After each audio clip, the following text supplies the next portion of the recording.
What's up and good morning, War Report family? It's your guy, Ike Jones. We are here with another morning drop.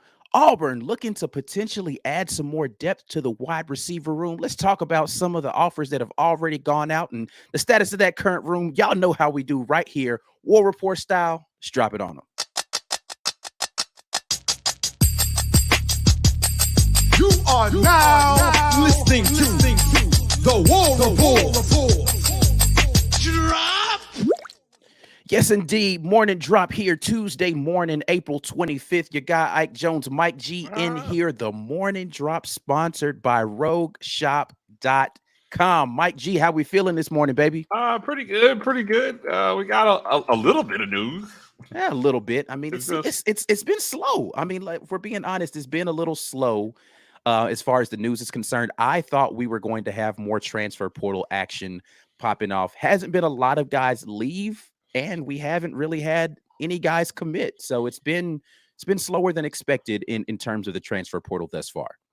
Indeed. Auburn's got to get it going here. The portal is not going to stay open forever, Ike. Yeah. And so I would like to state Brian Hudson got lambasted for not getting anybody in a portal period. Yeah. I think, I personally still think it's not the end of the world if Hugh Freeze doesn't get anybody, because I still think the plan should be develop the guys you have. Yeah. However, it would be nice if they could add some depth to that, because I'm assuming kids aren't done jumping in the portal from Auburn, although we haven't heard much on that front. Yeah, I mean, that's kind of the thing that I think is delaying maybe some of the panic from the fan base, is that we haven't had a lot of attrition from the portal from our end. There haven't been a lot of guys jumping into the portal, so they're not thinking to themselves, oh my goodness, what's happening? But at the same time, I think that there is a bit of I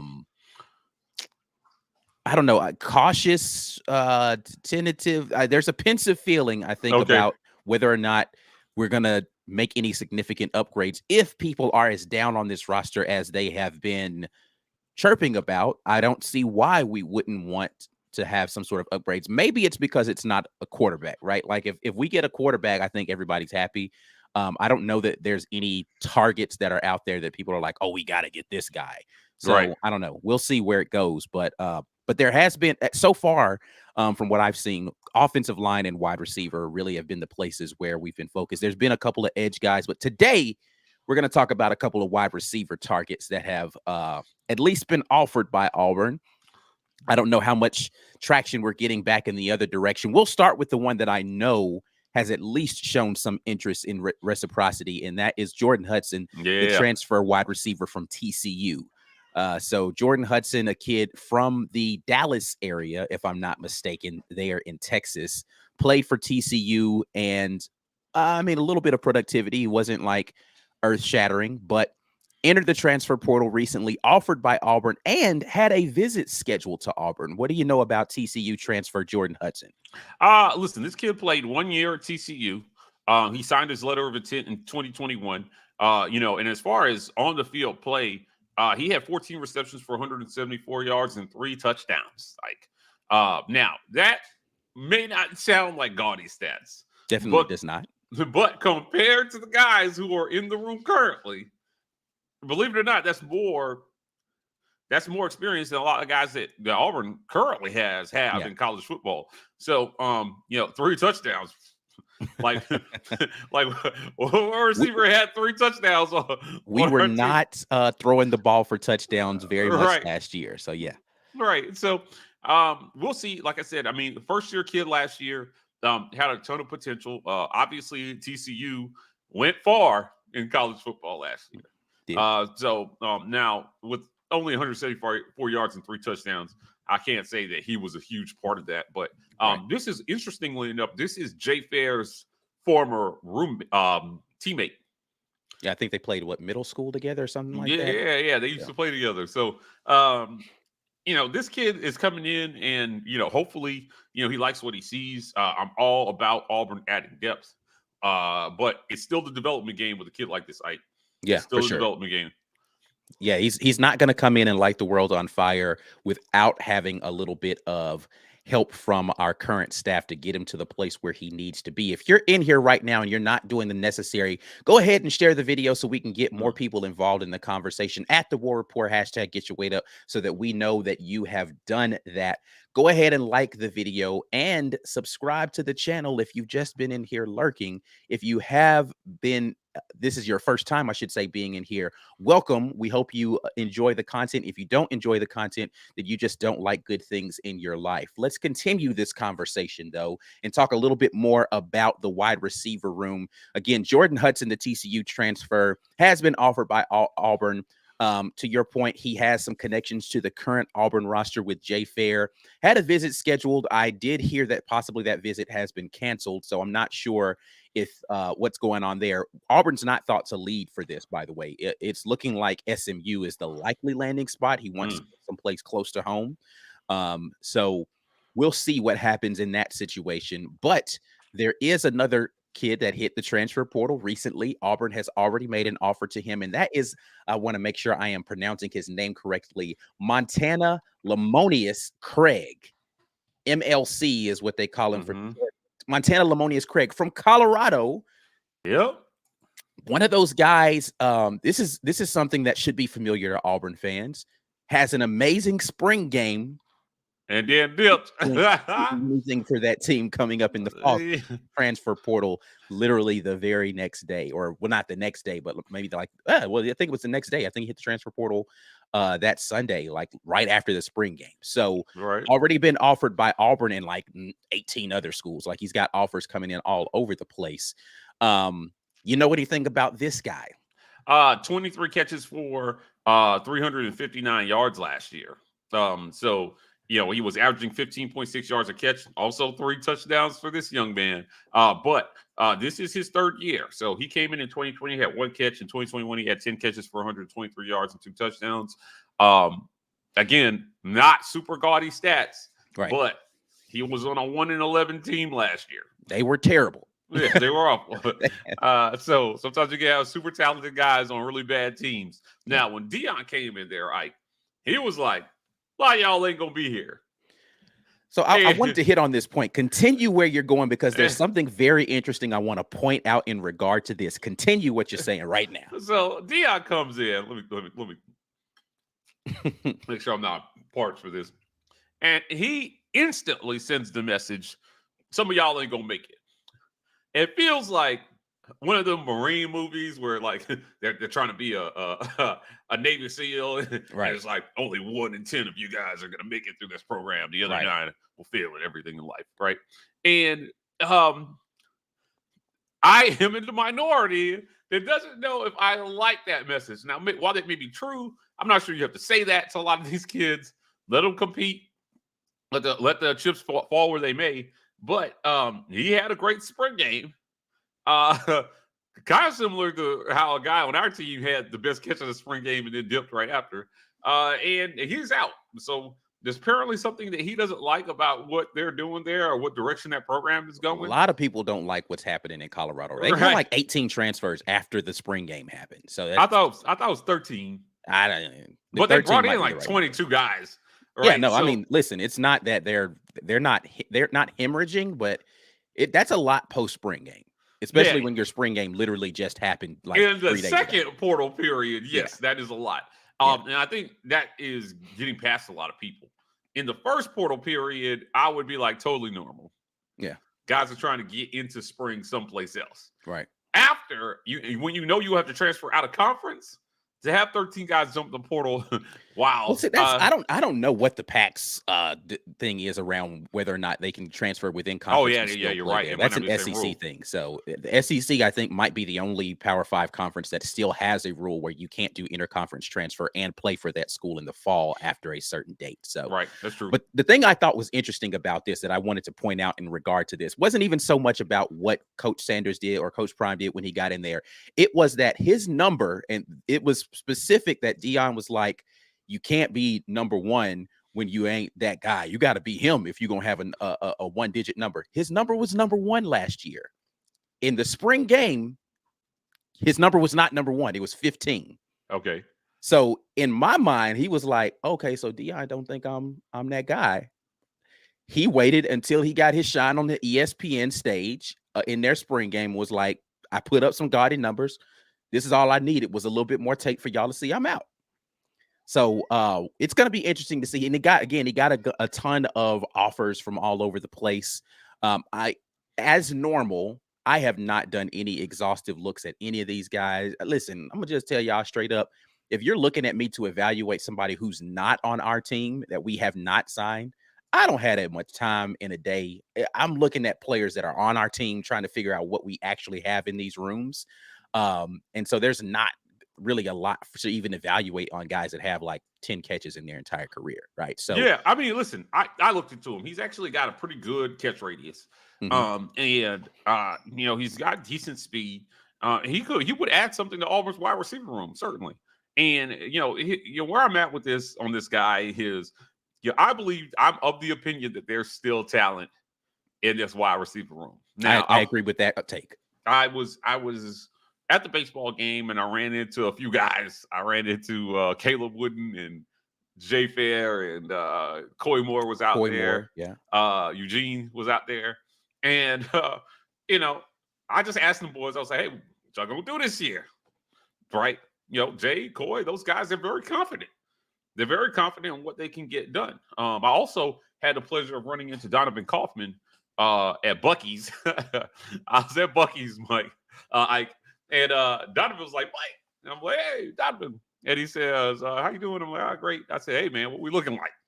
Like, straight up, what we looking like? And he said to me, if we can bring the quarterbacks along, this looks nasty.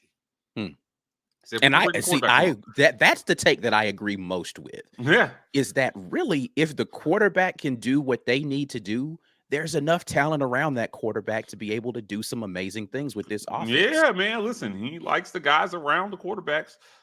He's just, they just need some more development from a defensive guy standpoint. Right. So I'm telling you, I think that, you know, you add a guy like this, you add another guy who can go up and get a catch for a quarterback, and it only means good things for Auburn next year. Because depending on how the quarterbacks develop, you may need a guy who can go up and just catch anything that's thrown near him. Right. Right. I feel like the better quarterbacks usually have at least one guy who can do that. And you know, I thought Camden Brown showed flashes of being able to do that last year. We just didn't throw the ball a whole lot. And they're definitely going to throw the ball more under Hugh Freeze, so we'll see. Anyway, I like Lemonius-Craig. It was funny when it flashed on the screen when I was watching Colorado spring game, and I was like, Nick Craig Myers, like, he's still in college. it's like his ninth year. But no, it's Lemonius-Craig, and he's, you know, like I said, I think he would be a good addition to the wide receiver room. Yeah, no, I think that what we're looking for is an outside receiver who can stretch the field. So I talked a little bit about our receiver room the other day. I think it was Sunday. I was talking with C about this, and I did say something incorrect. I was corrected off screen about the speed that we potentially have at receiver.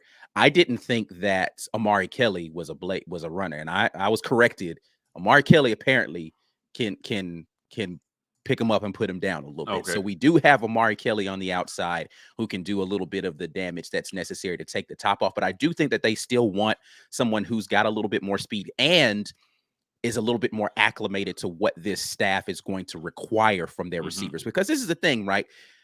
They put a lot on these receivers to be able to make post-snap or post-play call adjustments, right? So at the line of scrimmage, this is what the play call is. Now we get there and we line up. We see where the defense is. This is something that, who was the guy that we were talking to, former receiver? Help me out, Mike. The former receiver that we had come in and does breakdowns with us.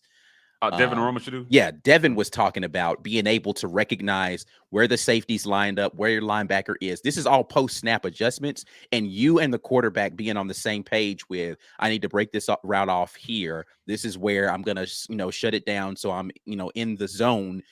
And something that our guy Ed Darby talks about, just reading grass, right? And a lot of people haven't been asked to do that in a lot of the systems that they come in, especially in high school. They don't have to do that. They just go and they say, all right, well, it's a post route on this one. I'm going to go out here and I'm going to run the post route. This is the depth I need to get. This is where I need to go and bend my route. This is how I'm going to at the top of my break.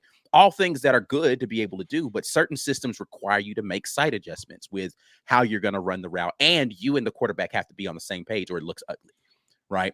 And that's what we're facing right now. So I think people being a little too whatever about Coach Hugh Freeze saying the quarterbacks aren't where they need to be or the receivers aren't where they need to be. It's a big change. There's a lot of things that you have to figure out. And so it's not unexpected that there's still work that has to be done because they haven't been in this system long enough to get that work done.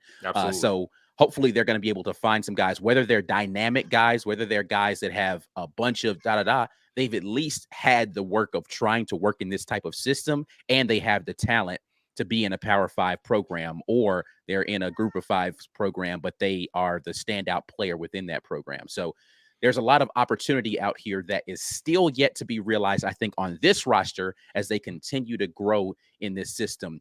But there's an opportunity for you guys to go to the Rogue Shop right now. RogueShop.com is where you need to go to be able to take advantage of America's #1 online dispensary. RogueShop.com. Use code RAPPORT. That lets them know that the guys at the War Report sent you over there. And you can get everything from sleep aid, anxiety, stress relief, anything that you need. Head over to Rogue Shop. Use code RAPPORT. But we are going to head over to the comment section and see what you guys have to say in regards to this wide receiver room. There seems to be some spirited conversation going on right now about the wide receiver room. I love it when you guys come in here ready to talk. Let's go and start with our guy, Corey Reber, who says, and this is kind of where a lot of the conversation in the chat has originated, and says, can we realistically expect to land an impact transfer wide receiver with the QB room being unsettled? Very good question there. Mike, I will let you take the first bite at this apple. What are your thoughts on this?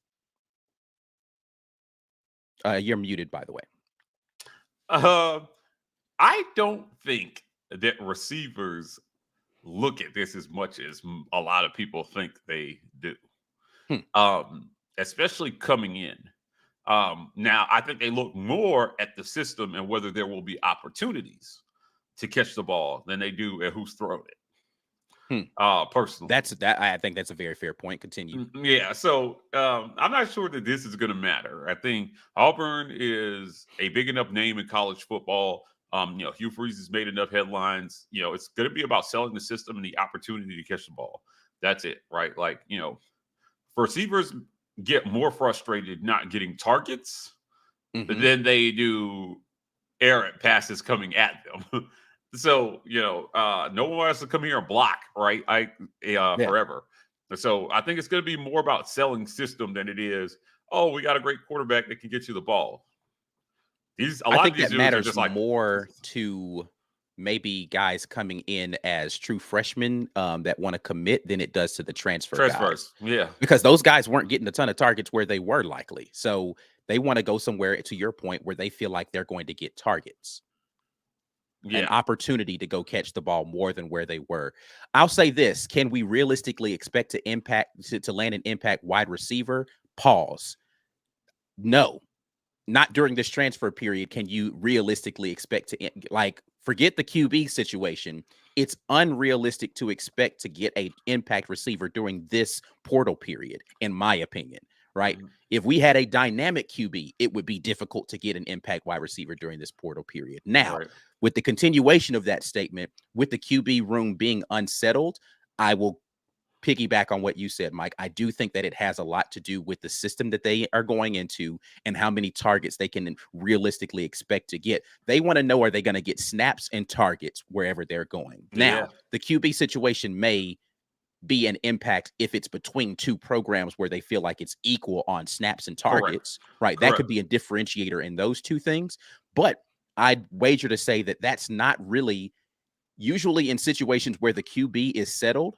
The wide receiver room is also settled. Like they're not really looking for a transfer target at wide receiver. So that's not going to be as big a thing. So I would say I don't know how big an impact the wide receiver room and QB thing are going to be together unless it comes down to two programs and you're deciding, okay, well, who's the guy that's going to be throwing me the ball? Yeah, exactly. Yeah, I think it's a tiebreaker.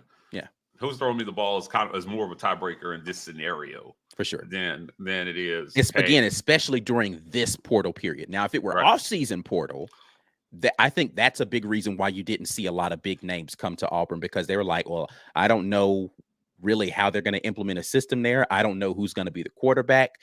Coming into the spring, I think that's a bigger deal than it is during this portal period. For sure. Dana Jones jumps in the conversations and says the Colorado wide receiver seems to be the type of player that Coach Hugh Freeze is looking for. That's what I'm saying. I'm just saying, like, I think he fits the catch radius deal that he talks about all the time, and we'll see. So I think he fits. And it'll be funny to see him leave Colorado and come to the SEC and ball, and Deion let him get out of there. So it is what it is. But the kid saw something he didn't like. Yeah. Todd Jordan jumps in the conversation and says, at Corey, what's unsettled? Robbie 1, Holden 2, Brown 3. Yeah, listen. Based on what we saw, I believe this to be accurate. TJ is set to graduate this summer.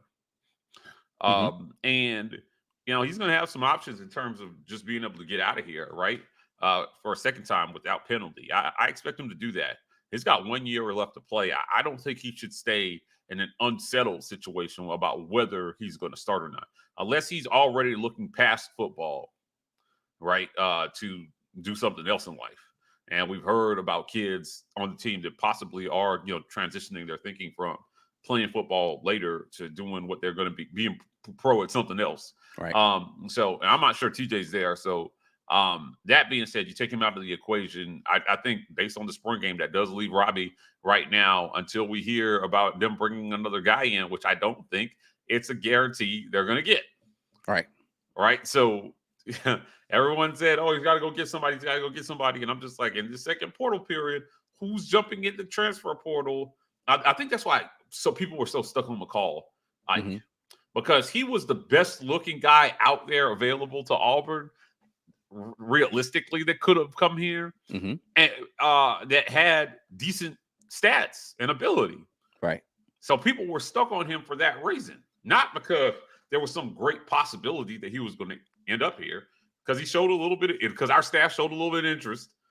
And he looked better. He showed interest in us, right? Like he was the one that was like, hey, what you guys got going on down there? And that got everybody excited, thinking, oh, transfer quarterbacks want to come to Auburn? What is this? Right. But he was like the only name in the portal realistic to Auburn that had any appeal.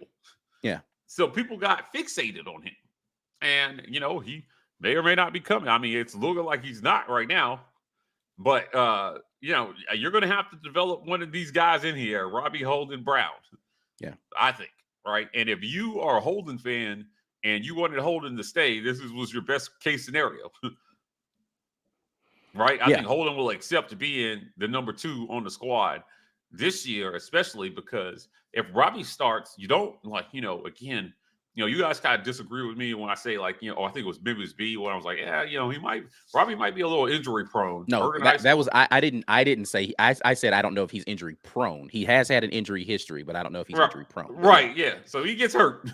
And if you're Holden, there is a likelihood you may find yourself in the game for one reason or another this year.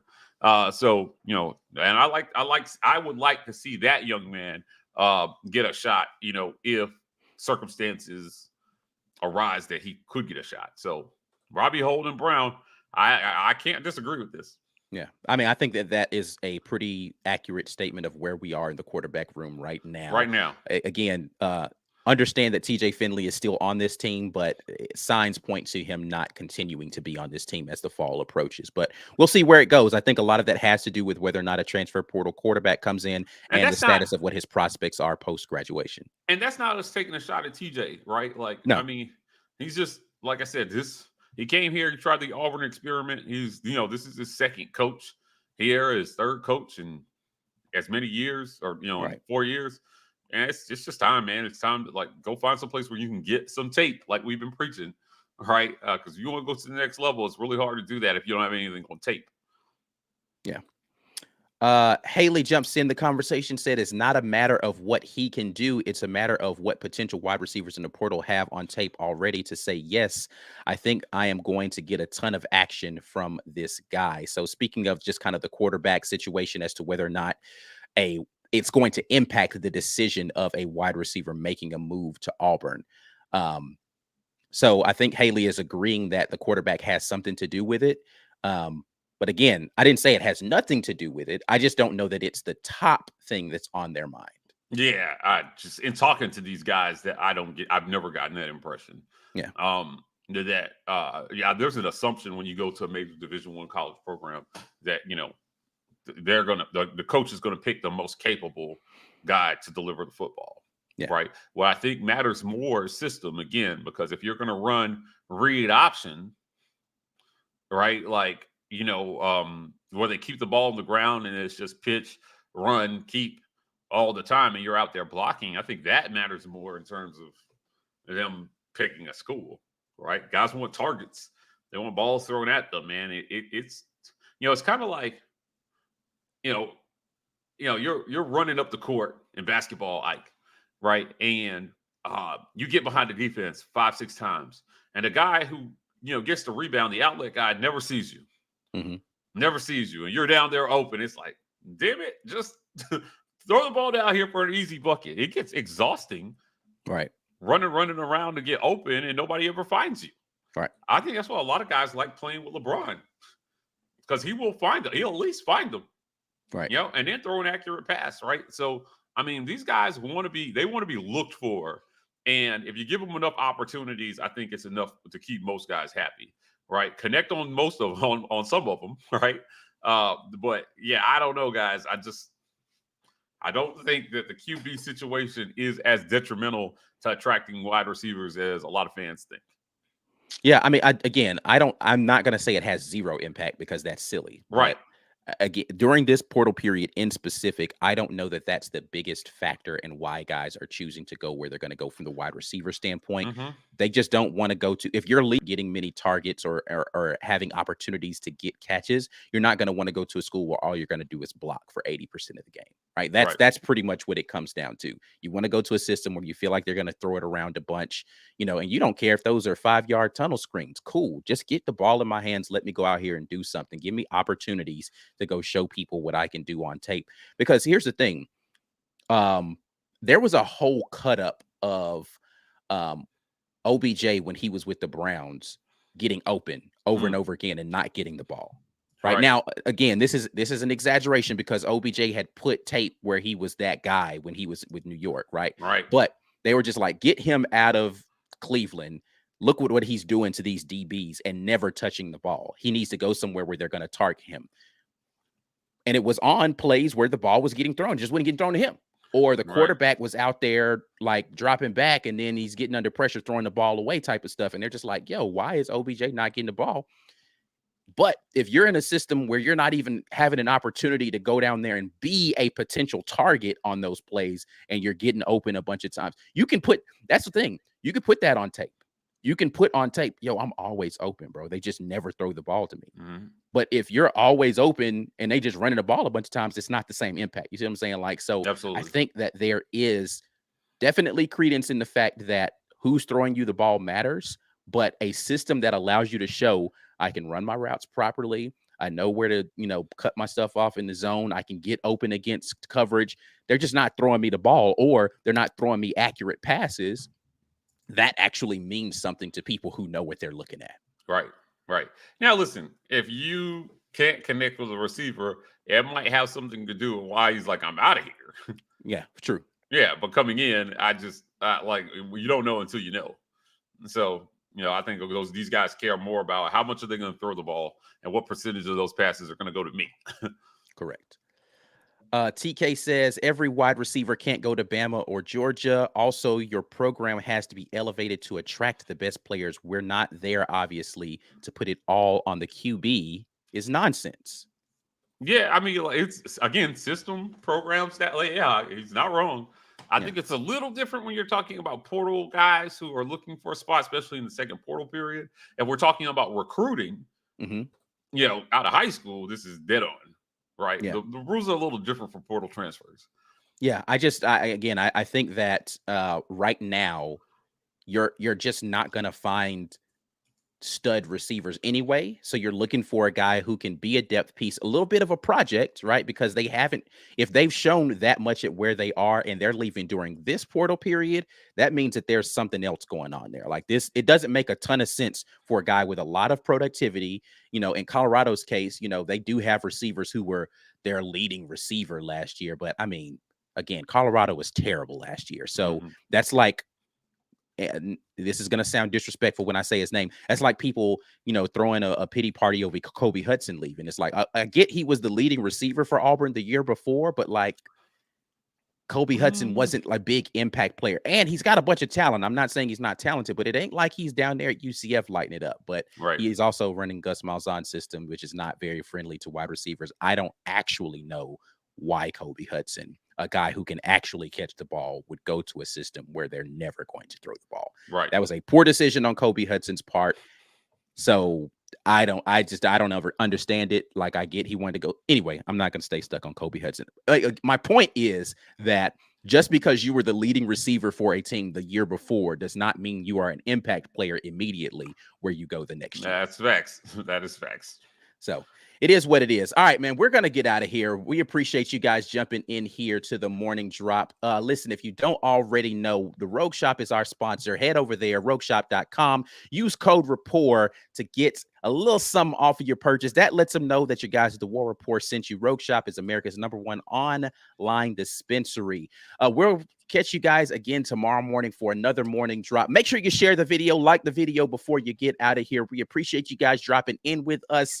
As always, War Eagle, we are out of here. Peace.